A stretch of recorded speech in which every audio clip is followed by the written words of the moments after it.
La Cité des Poissons, un projet porté par l'artiste Gauthier Fleury. On va en parler dans un instant avec lui. Il nous ouvre les portes de son atelier aujourd'hui. Mais d'abord, direction les Bouches-du-Rhône, où un projet similaire a vu le jour. Laura Cadot et Emmanuel Zini ont assisté à la naissance du musée subaquatique de Marseille. C'est une opération extrêmement délicate.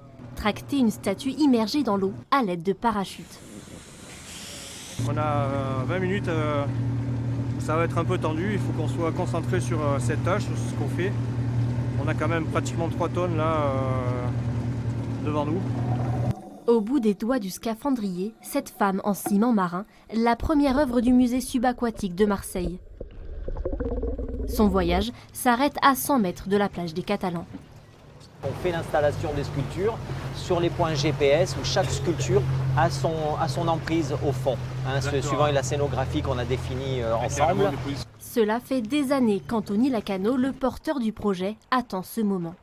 J'espère que je vais perdre un peu cette barre que j'ai devant d'oppression depuis quelques temps parce que on va lâcher quoi là maintenant, on va lâcher la pression. À 5 mètres de profondeur, les sculpteurs découvrent enfin leurs œuvres d'art prendre vie autrement. Il y a une espèce d'énergie, de mouvement à la lumière qui est extraordinaire. Ça me fait penser à Léonard de Vinci. C'est vraiment, ça bouge sans arrêt comme un vrai visage humain, c'est plus figé.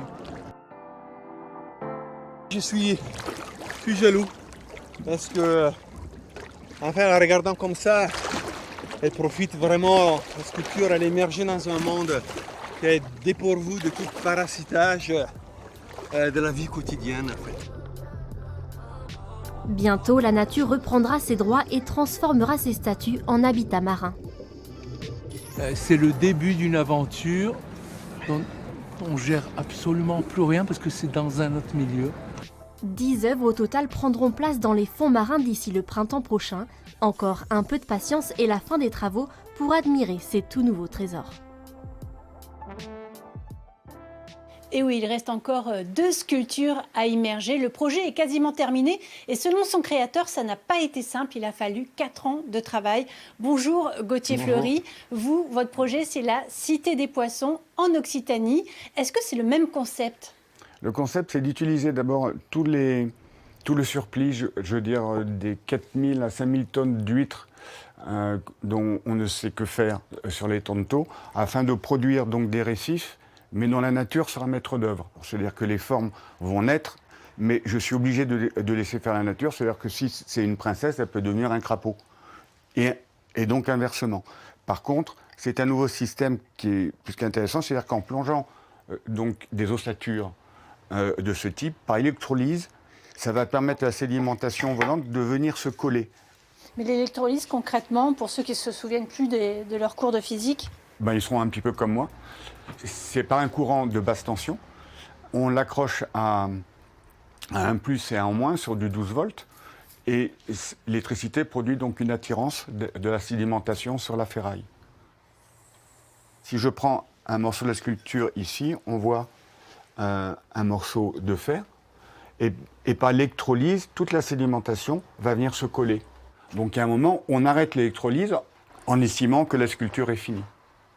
vous aimez ce côté humble finalement. Là, vous êtes obligé de céder la place à la nature. Est-ce que c'est pas un peu dur de voir son œuvre transformée ? Ah non, tout au contraire, parce que j'avoue qu'avoir comme collaboratrice la nature, j'avoue qu'il n'y a pas plus de gros rêve que celui-là, quoi.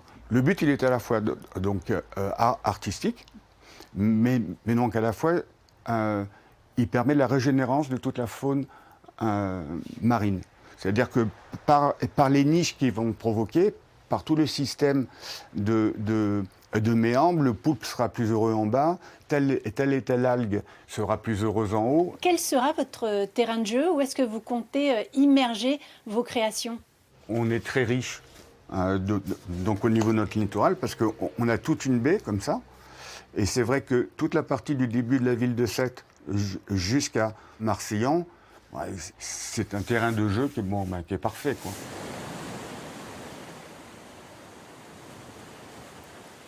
Le défi est artistique, écologique, mais aussi financier et administratif. On vous souhaite beaucoup de courage, Gauthier Fleury. C'est moi qui vous remercie. D'autres villes se sont lancées dans l'aventure, comme Ajaccio ou Cannes. Ça, c'est super.